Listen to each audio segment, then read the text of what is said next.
Muchas gracias, doctor. Primero agradecerte, como todos los años, el que me hayas invitado a este curso, agradeceros vuestra asistencia y decir que me siento muy honrado por estar en esta tribuna. Voy a ser lo más breve posible con respecto a lo que es el apartado aeronáutico. Algunas de las que habéis estado, de los que habéis estado aquí el año pasado, conocéis una pequeña parte de esta conferencia.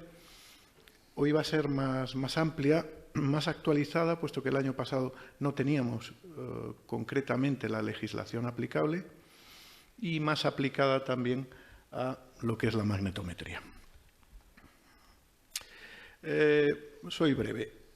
Utilizamos la palabra familiarmente drone. Drone viene del inglés, de una palabra raíz del inglés que se llama drone. Como sabéis, en inglés las palabras raíz normalmente sirven para crear un sustantivo. En este caso es el macho de la abeja, el zángano, y también es el verbo que indica producir un zumbido como el de un insecto grande, un moscardón o algo así. Los llamaron drones porque, en principio, los primeros drones que existieron producían un ruido como de insecto. Hoy en día hay drones prácticamente silenciosos o totalmente silenciosos. Normalmente, en la bibliografía especializada, en las conferencias de especialistas, no solemos hablar de drones. Por lo tanto, yo, por ejemplo, si queréis ampliar este tema en Internet, yo metería otros acrónimos, como por ejemplo puede ser UAV, Unmanned Aerial Vehicle, o UAS, Unmanned Aerial System, o RPS, Remotely Piloted Aircraft System, o en castellano VAN, Vehículos Aéreos No Tripulados. Es decir, recurrid más que a la palabra dron, a estos acrónimos, ¿no? La tipología, claro, al final un dron es una aeronave, de tal manera que, como todas las aeronaves, pues se pueden dividir en más ligeros que el aire y más pesados que el aire. Por tanto, hay drones que pueden ser globos, que pueden ser dirigibles. Hay drones, los más pesados del aire, que pueden ser de ala fija, como los aviones y alas volantes, que vamos a ver, y drones de ala rotatoria, los helicópteros, los multirotores, o también llamados multicópteros. Os voy a enseñar muy brevemente para qué pueden servir y, sobre todo, para qué pueden servir, cuáles son sus ventajas y sus inconvenientes en el campo de la magnetometría. La ventaja de un globo o de un dirigible básicamente es la capacidad de carga. Virtualmente son capaces de transportar, dependiendo obviamente de su tamaño, cualquier cosa. Es decir, por ejemplo, en Rusia hoy se utilizan drones tipo dirigible para transportar puentes enteros, puentes de miles de toneladas, ¿no? Tienen una enorme autonomía, es decir, pueden pasar mucho tiempo volando, o en este caso más bien flotando. Son capaces de tener más o menos un vuelo estacionario, aunque son relativamente sensibles, cada vez menos, pero son relativamente sensibles al viento, a las condiciones meteorológicas, especialmente en lo que es el despegue y sobre todo el aterrizaje. Tienen una innegable ventaja, y es que no tienen necesidad de pistas, y su mantenimiento, a diferencia de un helicóptero o de un avión, pues es enormemente reducido. Sus inconvenientes, pues hombre, el primero, que el helio es caro y que está sujeto a fugas. Es decir, que el helio es un gas especialmente ligero y es fácil que se fugue, ¿no? Evidentemente, cuanto mejor sea su sistema neumático, pues menos posibilidades de fuga hay. Son muy sensibles, como os había comentado, al viento. Su transporte y su almacenamiento es más complejo, es decir, necesitan una cierta cantidad de personal de tierra, necesitan un hangar, como veréis, grande, y necesitan, pues eso, personal de todo tipo. Ahí podéis ver un gigantesco dirigible alemán. Los alemanes son los mayores especialistas en Europa, junto con los rusos, en dirigibles. Los aviones. Porcentualmente, estadísticamente, la mayor parte de los drones en este momento son aviones. Las ventajas, la facilidad de operación. Estamos enormemente acostumbrados a trabajar con aviones, con aeronaves de ala fija. La simplicidad mecánica es mayor que la de un helicóptero. Y la autonomía y el alcance, es decir, la autonomía, el tiempo que pueden estar en vuelo, el alcance, la distancia a la que pueden volar, esa relación de autonomía y alcance son en general bastante superiores a las aeronaves de alas rotativas. Inconvenientes, pues normalmente necesitamos pistas y normalmente hay ausencia de vuelo estacionario. Digo normalmente porque hay aviones que, como sabéis, tienen la capacidad de despegue y aterrizaje vertical, ¿no? Lo que llamamos stall. Con respecto a lo del uso de pistas, había que hacer alguna precisión. En concreto, hay drones con la forma de un avión que son capaces de despegar y que son capaces de aterrizar sin pistas. Son drones normalmente ligeros, aunque puede haber alguno semipesado, que se pueden lanzar a mano. Y se pueden recoger pegando una panzada en el suelo de tierra. Ahora os enseñaré alguno. O incluso con redes. Por ejemplo, hay barcos que utilizan drones, por ejemplo, barcos pesqueros, intentando buscar bancos de atunes, bancos de peces grandes, que lo que colocan es una red no demasiado grande, más pequeña que esa pantalla, y el dron aterriza, por decirlo de alguna manera, en una red. Directamente se queda cogido a la red. Es decir, que lo del uso de pistas sí que es verdad en la mayoría de los drones, pero no en todos los drones con forma de avión. Alas volantes. Las alas volantes son relativamente frecuentes en el mundo de los drones. Cuando yo estudiaba aerodinámica, me decían mis profes que las alas volantes no eran aparatos a considerar, que eran poco menos que cosas de ciencia ficción y demás, que no funcionaban. Lo cierto es que no es así. Las alas volantes existen, hay muchas, son tremendamente estables y son tremendamente útiles. De hecho, yo utilizo alas volantes en muchas de mis operaciones. Esta es una ala volante de las que nosotros utilizamos. Una de las características más interesantes que tiene es que la relación sustentación-carga es excelente. Daos cuenta que prácticamente todo el fuselaje a la vez es sustentador, es un ala. Con lo cual, a igualdad de pesos puede llevar mucha más carga. Son muy eficientes aerodinámicamente, más en general que los aviones, y tienen también una excelente relación con respecto a la autonomía, al alcance. Sus inconvenientes es que son en general más sensibles, hay que prestar especial atención al centrado. El centrado de cargas en un avión es absolutamente crítico. De hecho, en buena parte de los accidentes en aviación, sobre todo hace años, con lo que tenía que ver es con una deficiencia de centrado. Pasa exactamente igual que en los barcos, ¿no? Sobre todo en los cargueros, ¿no? Un problema de carga, un problema de centrado en la carga de un barco puede literalmente hundir el barco. Al avión le pasa aún más, ¿no? Entonces, las alas volantes son más sensibles. ¿Por qué digo esto? ¿Por qué me mencionas la carga? Porque para nosotros es básico. Daos cuenta que si queremos hacer mediciones de magnetometría, tendremos que llevar magnetómetros, tendremos que llevar una serie de equipamiento, con lo cual vamos a cargar o incluso sobrecargar esa plataforma aérea, esa aeronave. Como problema, pues no son capaces de desarrollar un vuelo estacionario y normalmente necesitan pistas. De nuevo, también hay alas que se pueden lanzar o bien a mano o bien por algún mecanismo balístico, sea raíl, sea una catapulta, sea una especie de tirachinas gigante, también se podrían lanzar y también se pueden recoger con redes algunos de esos modelos.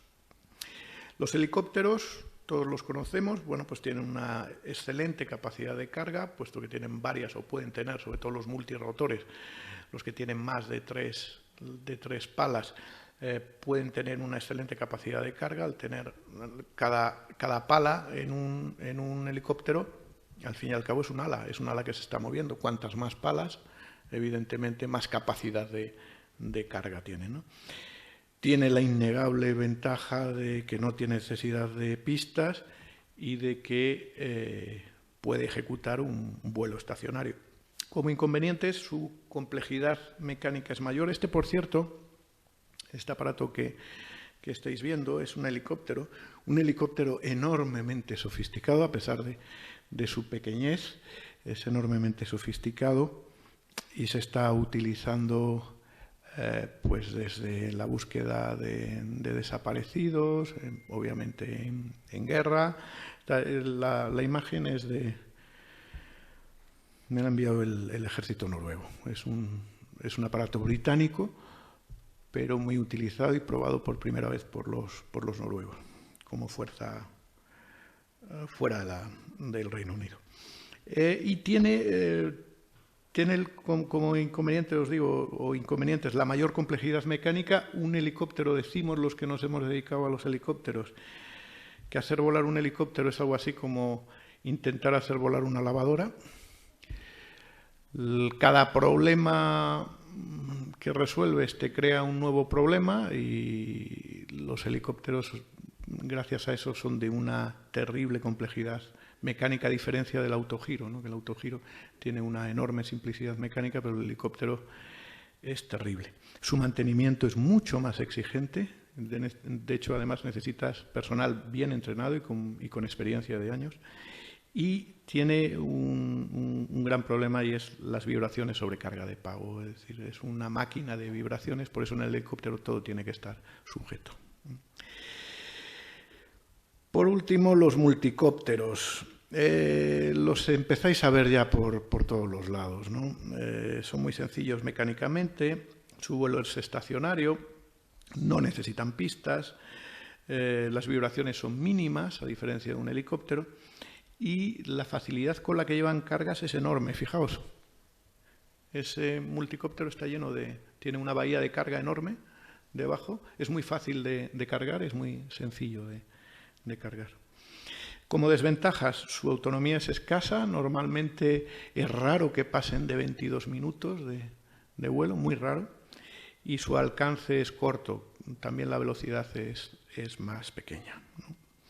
Plantas motrices, pues pueden ser de los dos tipos, de motores de explosión o de motores eléctricos. Los motores de explosión, pues hombre, tenemos muchísima experiencia en ellos, son muchos decenios trabajando con ellos, tienen mayor alcance, tienen mayor autonomía, pueden ejecutar una mayor velocidad. Sus inconvenientes, pues que son más ruidosos. Para aplicaciones que deben de ser silenciosas, pues no son muy convenientes. Su mantenimiento es mayor, son más sucios, requieren más equipos auxiliares. Pensad simplemente en el encendido de un helicóptero, perdón, de un motor de explosión, pues el encendido puede ser complejo. Y en general su complejidad mecánica es bastante mayor. Frente a los motores eléctricos, son muy fiables, son silenciosos, tienen un bajo mantenimiento, son motores muy limpios, no hay grasa, no hay líquido hidráulico, no hay nada de eso.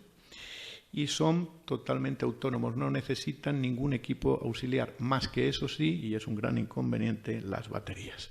El peso de las baterías es el gran problema de los multicópteros, porque son eléctricos. El gran problema de un aparato eléctrico son, hoy por hoy, las baterías, pesan mucho. Su autonomía es, por tanto, menor y su alcance, por tanto, menor. Su velocidad también es menor. Tipologías, pues hay de muchos tipos. Ahí, por ejemplo, veis un verdadero monstruo con una turbina de reactor. O veis un superhelicóptero con un fuselaje muy especial. O veis incluso drones que son drones cohete. O podéis ver drones que salen directamente de submarinos, desde un cartucho, y empiezan a volar, ¿no? De hecho, ahora muchos submarinos nucleares están estableciendo comunicaciones a través de drones. Sueltan el cartucho a una determinada profundidad, no tienen que salir a superficie, y el dron ya, cuando está más o menos a unos 30, 20 metros de la superficie marina, eyecta un dron que puede ser un dron de comunicaciones, puede ser un dron de vigilancia, etcétera, etcétera. Sabéis que el problema que tienen los submarinos y es un problema electromagnético, es comunicarse a través del agua. Bueno, pues en este caso se comunican a través del aire.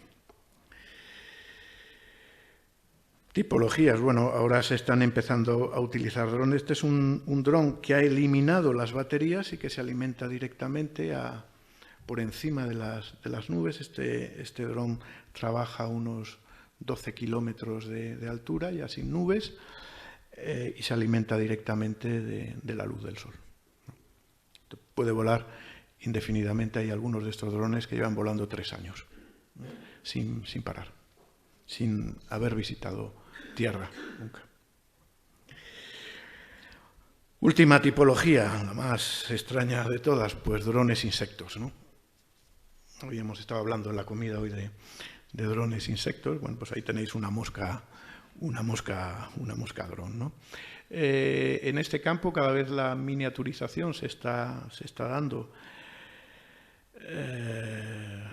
pues con más fuerza, y efectivamente pues las tipologías son muy variadas. Estamos hablando de cucarachas, incluso vivas, por implantes, ¿no?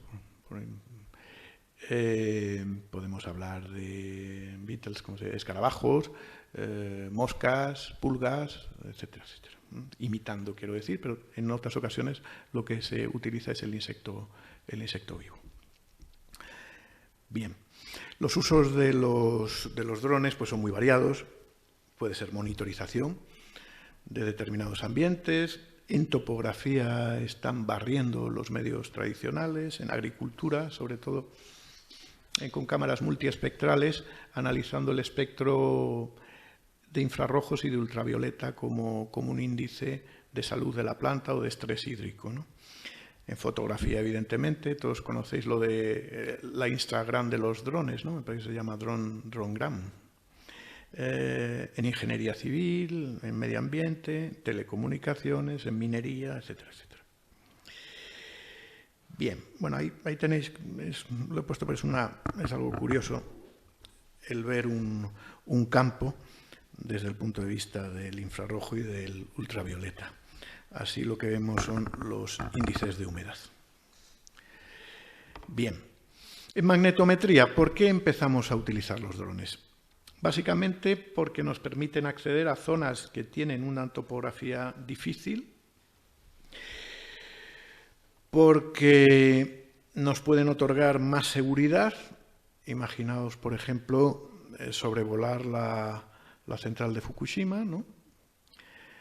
La toma de datos es más rápida en términos generales, los costes suelen ser menores, y un apartado que en ocasiones es importante, que es la discreción, ¿no? Nadie tiene por qué enterarse que yo entro en determinado sitio si lo puedo sobrevolar. Evidentemente todo eso tiene implicaciones legales que todos podemos comprender. Una cosa es que lo podamos hacer con discreción y otra cosa es que lo debamos hacer o que esté permitido hacerlo con discreción. Yo lo centro en algo que ha dicho siempre el ejército norteamericano, ¿no? Son las 3 Ds, ¿no? Dull, dirty and dangerous. Se utilizan, por tanto, igual que los robots, en tareas que son aburridas, dull, que son sucias, dirty, o que son peligrosas, dangerous. Nada más. Esa es la base de la utilización en general de los drones. En esquemas militares, desde luego, eso es completamente la utilización de los drones. El año pasado, cuando estuvimos hablando de estas cosas, la legislación, yo os la adelanté porque tengo mis contactos y no me equivoqué, pero todavía no existía, y os lo comenté, no existía. Hoy sí lo sabemos. Os sigo diciendo lo mismo, que hasta el 2001 los drones ni siquiera se consideraban aeronaves. A partir de ese año empezaron a considerarse aeronaves, pero no había legislación con respecto a ellas. En el caso de España, las legislaciones a aplicar son la Ley de Seguridad Aérea y la Ley de Navegación Aérea, más todos los reglamentos europeos y todos los reglamentos de aviación civil internacional. Hoy en día, las 2 grandes leyes que regulan los drones son el Real Decreto Ley del 8 del 2014 y la Ley 18 del 2014, el 15 de octubre, en su sección sexta, los artículos 50 y 51. Si recurrís a ellos, ahí podéis ver toda la legislación. Os la resumo muy brevemente diciendo que la utilización de drones se da o se tiene que dar, primero, de día. Segundo, vuelos en visual. Tercero, fuera de aglomeraciones. Cuarto, en espacio aéreo no controlado, quiere decir no sujeto a control aéreo. Por ese espacio no pueden volar otros aviones. Y en cuanto a sus distancias no mayores de 500 metros, estamos hablando de un radio, y alturas no mayores de 120 metros. En la práctica, ¿qué nos obliga esto? Prácticamente a volar en visual, ¿vale? Es decir, ¿vemos el aparato? Podemos volar. ¿No vemos el aparato? No se puede volar.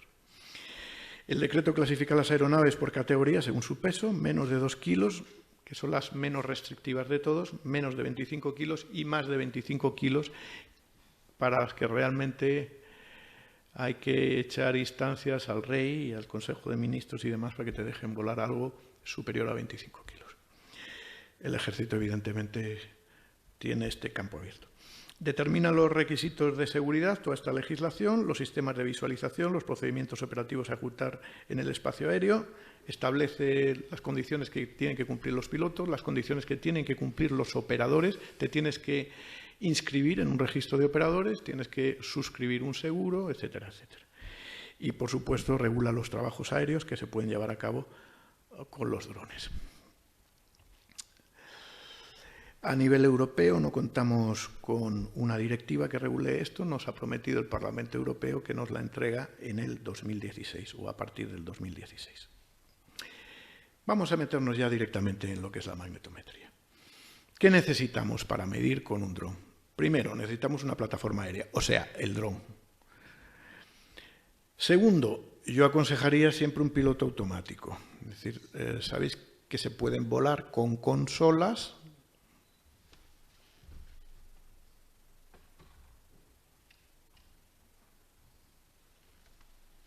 Consolas como esta, pero también si al dron le dotamos de un piloto automático y de un sistema autónomo de vuelo, esto ya no lo necesito, le doy lo que se llama unos waypoints, es decir, unos puntos que tiene que pasar y él va haciendo su circuito solo.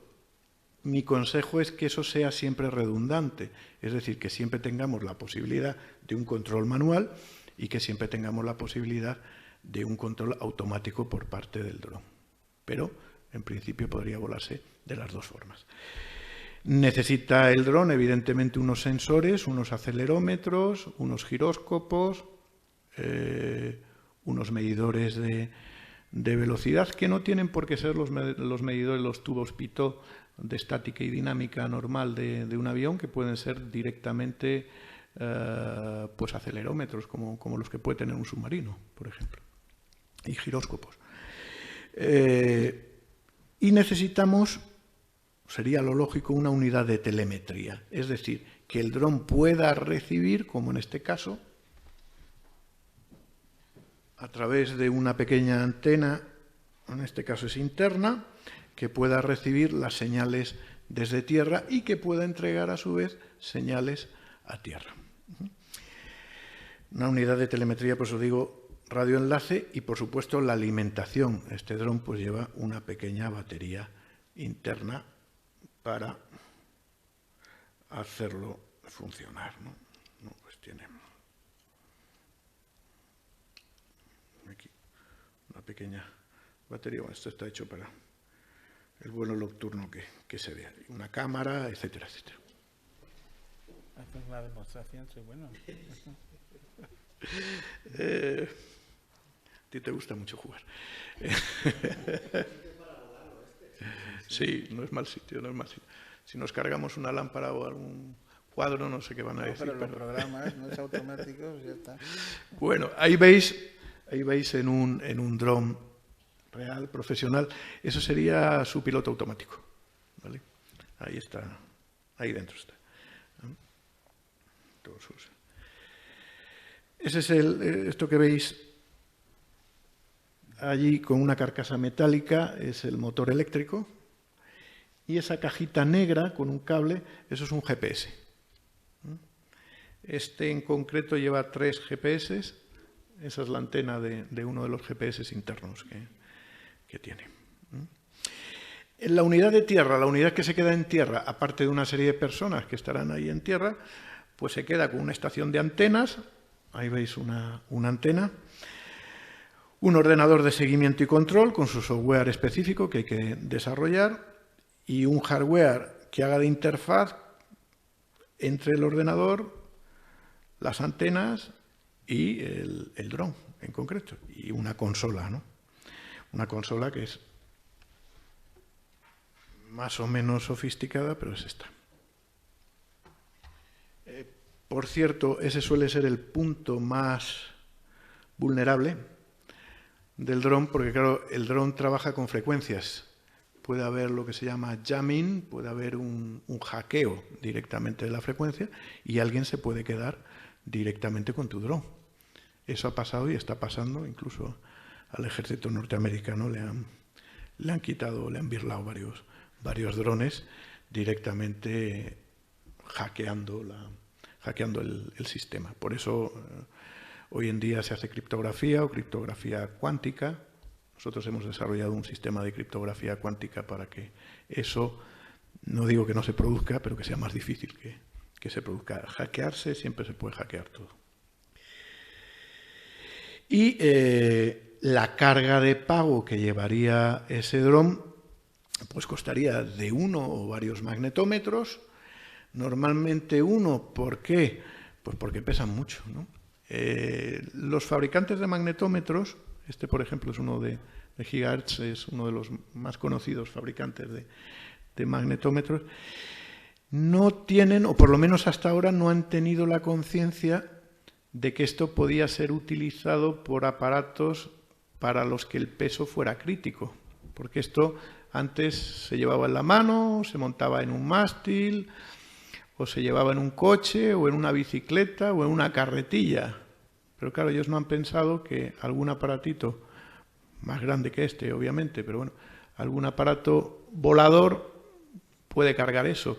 Con lo cual, ahora se están perdiendo un mercado muy interesante porque hay empresas de drones interesadas en magnetometría que lo que están haciendo ante la dificultad o incluso imposibilidad de cargar este tipo de cacharros, pues se los fabrican ellos mismos. Tampoco es tan complicado fabricar un magnetómetro, ¿no? Y se están perdiendo un mercado bien interesante. Bien, ese magnetómetro debería estar dotado de una serie de filtros. Si yo os he mencionado ahí el de 900 MHz o 1,4 GHz o 2,4 GHz, es simplemente porque son las frecuencias que normalmente utilizamos en el mundo de los drones. Claro, tendríamos que tener unos filtros para que no nos pasen medidas en esa frecuencia, porque lo que haríamos es estarnos midiendo a nosotros mismos. Entonces colocamos unos filtros entre el magnetómetro y la antena directamente para eliminar esas frecuencias, ¿no? Necesitamos antenas, sondas, en este caso es una sonda triaxial, sondas que miden en 3 ejes, un registrador de datos, un data logger, si no lo tiene el aparato, cosa que por lo que yo veo muchas veces es frecuente, que el propio aparato no sea capaz de registrar todas esas medidas y necesites un registrador de alguna manera externo. Si queremos emitir esos datos en tiempo real, pues necesitaremos un emisor de datos inalámbricos y claro, todo esto va a necesitar chicha, así que alimentación eléctrica y conversión, si es necesario, de alterna continua y continua alterna o simplemente transformación de un voltaje a otro voltaje. Por lo que yo me estoy encontrando, por lo que a mí me están pidiendo, las fuentes de emisión más habituales de las que me suelen hablar o que me suelen pedir, pues es radiodifusión sonora en onda media, en la banda de kilohercios, frecuencias moduladas en la banda de megahercios, televisión analógica y digital, emisoras de televisión en megahercios, telefonía móvil en megahercios, ámbitos siempre de microondas en general, y otras emisiones que te pueden salir por ahí, como los servicios de seguridad, es decir, policía, bomberos, protección civil con sus emisoras de emergencia, las Wi-Fi en un ambiente más o menos grande, Wi-Fi, por ejemplo, del ayuntamiento, y los servicios de lo que llamamos trunking, o sea, servicios de radio operados por empresas privadas, muy usual en flotas de camiones, flotas en general de transporte, eso lo solemos llamar trunking. Bien, dentro del espectro electromagnético, por lo que yo veo, lo que más nos están pidiendo es las microondas, ¿no? Y claro, cuando elegimos o cuando tenemos que elegir un magnetómetro, pues tenemos que acoplarnos de alguna manera, a no ser que lo hagamos nosotros, que tengamos nuestro propio departamento de ingeniería, pues tenemos que acoplarnos a lo que hay. Entonces, una cosa que es básica, claro, en magnetometría es elegir en qué bandas vamos a trabajar. Si nos interesa trabajar de 0 a 10 hercios, porque estamos trabajando con una, pues yo qué sé, midiendo, por ejemplo, el campo magnético terrestre o señales de extremada baja frecuencia terrestre, o si lo que estamos midiendo es microondas, o si lo que estamos midiendo es radar. Así, normalmente no hay magnetómetros que cojan absolutamente todo el espectro electromagnético, sino que lo que hay es magnetómetros que cogen determinadas partes del espectro electromagnético. Claro, antes de comprar un magnetómetro o antes de usar un magnetómetro tenemos que ver si ese magnetómetro trabaja en las frecuencias que nosotros queremos medir. Y ya, por último, paso a describiros un poco lo que serían los pasos típicos que haríamos en medición, ¿no? Primero seleccionamos el instrumental. Para nosotros es fundamental el aspecto de la miniaturización, es decir, que sean pequeñitos, lo más pequeñito posible. Obviamente ese instrumental, que es delicado, hay que calibrarlo, aparte de cuidarlo y mucho. Hay que integrarlo en la plataforma de la manera más cuidadosa posible también, que pueda sufrir, sobre todo en el aterrizaje, que es, digamos, la fase más crítica, ¿no? Que pueda sufrir lo menos posible. Y después habrá una fase de postprocesamiento, de recalibración en muchos casos, por ejemplo, en el tema de la medición en agricultura, que nosotros hacemos bastante en infrarrojos y en ultravioletas, hay que recalibrar otra vez, hay que hacer correcciones atmosféricas y demás, cosa que no sería tan frecuente en la magnetometría habitual de la que se está hablando en esta sala. Y hay que generar gráficos, que cada vez es afortunadamente más fácil. Bueno, así empezamos nosotros con pequeñas cajas integradas, en este caso eran cámaras multiespectrales integradas, pues como veis, en una caja de plástico, ¿no? Con un diseño más o menos peculiar, con sus antenas, con sus circuitos integrados, y lo que hacíamos era medir las señales de ultravioleta e infrarrojo.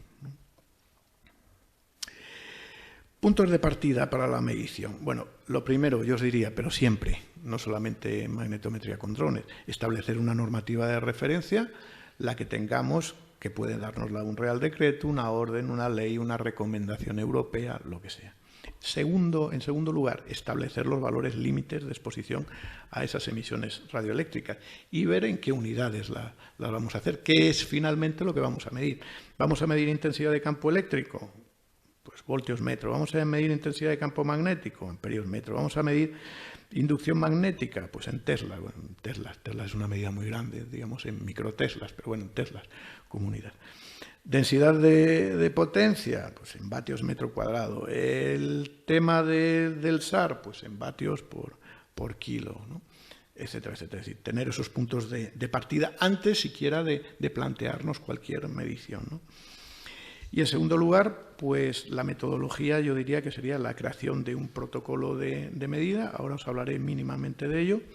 Ejecutar las mediciones, recalibrar y correcciones si es que es necesario, analizar los datos, generar los gráficos y, finalmente, algo cada vez más importante, la presentación adecuada de los resultados en un proyecto que resulte creíble, ¿no? Hay un concepto, no me puedo detener, no tengo tiempo para detenerme, pero es un concepto que sí deberíais conocer, que es el concepto de campo lejano y campo cercano. Es un concepto básico en la teoría de señales, en antenas, ¿no? Por decirlo de una manera realmente muy simple.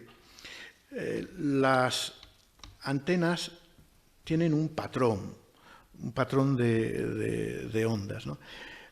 Cerca de la antena existe un patrón que llamamos patrón de campo cercano, con dos subpatrones, el patrón reactivo y el patrón de radiación. Dependen, igual que el del campo lejano, de la apertura de la antena, ¿no? Del tamaño, por así decirlo, de la antena y de la longitud de onda en la que emita esa antena. Es lo que antes, yo no sé si se sigue llamando la región de Fresnel, en campo se sigue utilizando la región de Fresnel, y yo por lo menos así lo estudié. Y en el campo lejano lo llamamos región de Fraunhofer, se sigue utilizando. Vale. Bueno, pues no es lo mismo medir en cercano, en campo lejano, que en campo cercano. Esto nos servirá para una cosa que voy a comentar más adelante. Por aclarar un poco las cosas, el patrón de ondas en el campo lejano es un patrón de ondas relativamente uniforme comparado con el patrón de ondas en campo cercano, sin meterme en más profundidades. Aquí podéis ver, bueno, pues un tipo de patrón donde se analizan las dos partes, las dos secciones del campo cercano, la reactiva y la de radiación, y la del campo lejano, pues relativamente uniforme. El protocolo de medida, yo aconsejaría siempre que hubiera una fase previa, definir los límites físicos. ¿Cuáles? Evidentemente límites geográficos. ¿Qué lugar estamos analizando? Bilbao y el centro de Bilbao, San Sebastián y el centro de San Sebastián, Guecho y el centro, Valladolid, el centro de Valladolid. ¿Qué límites radioeléctricos? Es decir, ¿en qué zona del espectro o zonas del espectro de frecuencia me voy a centrar? ¿Cuáles van a ser mis niveles de decisión? Es decir, ¿cuándo se me va a disparar esa medida? Porque está por encima de ese nivel de decisión. Muy importante, y a veces se olvida este tema, ¿en qué horario voy a medir? Porque claro, puedo estar midiendo en horarios donde esa emisora en concreto no esté actuando. Pues debería coger horarios, digamos, de máxima emisión, máxima potencia en esa emisora, ¿no? Por ejemplo, si quiero medir, por poneros un ejemplo, antenas de radiotelefonía, pues hombre, la mejor hora no serían las 4 de la mañana, ¿no? ¿Qué puntos de medida voy a tomar? Y con respecto a esos puntos de medida, ¿qué circuitos de vuelo voy a hacer? Eso os lo explico un poquito más adelante. La fase primera, ya ejecutando las mediciones, sería, yo aconsejaría medir siempre primero en banda ancha, encontrarme, bueno, buscar qué es lo que me puedo encontrar ahí, es decir, no trabajar de forma muy fina, sino trabajar en banda ancha. Sería algo así como cuando estoy recorriendo, pues yo qué sé, en otro país, la frecuencia modulada en la radio y corriendo rápidamente el dial, pues me doy cuenta de que estoy en Sevilla, pues me doy cuenta de que hay mucho flamenco, ¿no? Pero no me voy parando en las estaciones, ¿no? Eso sería, con un ejemplo muy burdo, la banda ancha. Es un procedimiento de medida sencillo, práctico, para evaluar la mayoría de los casos. En algunos casos, sería un poco largo de explicar aquí, no es aplicable. Por ejemplo, si tengo una onda pulsante, si tengo un radar, pues no sería muy aplicable en este caso. Habría muchos casos con respecto a la diferencia campo cercano, campo lejano, frecuencias bajas, con poca potencia. Habría casos donde esto no sería aplicable o no podría ser aplicable, o no sería aconsejable. La fase segunda de ese protocolo de medida sería medir en banda estrecha. Es más complejo, es más sensible, requiere más precisión, requiere más tiempo. De nuevo, en algunos casos no es aplicable. Pienso en radar, por ejemplo. Y después me voy a encontrar casos particulares que no pueda resolver ni con la primera ni con la segunda fase. Frecuencias bajas en campos cercanos, emisiones pulsantes de radar, emisiones que tengan características especiales. Tendría que detenerme en ese caso particular, que en muchas ocasiones me va a exigir incluso aparatos distintos y sondas distintas. ¿Vale? Bueno, generar gráficos. Aquí, por ejemplo, he empleado el gráfico de una antena dipolo. Estas cosas que parecen mágicas ahora se pueden hacer con relativamente mucha más facilidad, ¿no? Y para terminar, pues un poco meteros en la piel de un piloto de drones, en este caso, cosas, trucos del oficio. Hay que tener mucho cuidado al configurar la bahía de carga. Os he hablado del tema de peso y centrado, son muy delicados. El factor de peso es totalmente crítico. Si lo es crítico en toda la aviación, imaginaos en microaviación, es enormemente crítico. La carga aerodinámica, sobre todo hablando de las antenas, es muy delicada. Normalmente antenas y antenas que sean muy grandes, hay que ir a antenas más pequeñas, pero a veces no podemos. Habrá que carenarlas, habrá que dotarlas de una piel para que no supongan una carga aerodinámica intensa, ¿no?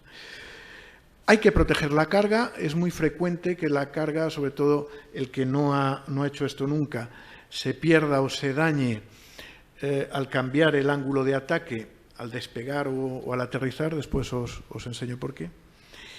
Y hay que tener muy claro los límites de meteorología, ¿no? Es decir, si cualquier aeronave es sensible en el tema meteorológico, una aeronave pequeñita pues normalmente lo es más. El procedimiento sería un procedimiento como el de un vuelo de crucero normal. No requiere aviación civil un plan de vuelo en concreto. Un briefing. El briefing sería pues esa reunión que tenemos todos los pilotos para considerar los datos atmosféricos, los planos, las cartas de vuelo, etcétera, etcétera. Una inspección prevuelo, lo que llamamos el checklist, la fase de despegue, de crucero, que sería la fase de emisión, la de aproximación y aterrizaje, y un debriefing. El plan de vuelo pues hay que rellenarlo como en una aeronave normal. El briefing, pues en buena parte es un briefing atmosférico, pero también es el control un poco de las condiciones de vuelo en el lugar. Y cuando me refiero a condiciones de vuelo, en muchas ocasiones no estoy hablando, dado que volamos, y eso es importante, alturas muy bajas, es importante ver qué obstáculos hay ahí.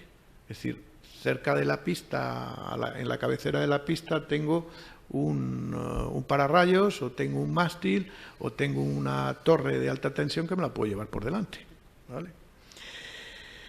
La inspección prevuelo se debe de realizar con tanta delicadeza como en una aeronave normal. Los pilotos, cada uno tenemos nuestras manías. Yo, por ejemplo, empiezo siempre por el morro y el lado derecho y termino por el mismo sitio. Otros lo hacen a favor de las agujas del reloj. Cada uno tiene lo mismo.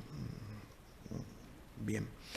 En el despegue, ahí os comentaba que hay una cosa que normalmente olvidamos, y es que, claro, tanto en el despegue como en el aterrizaje, si os fijáis, cambia muy abruptamente el ángulo de ataque.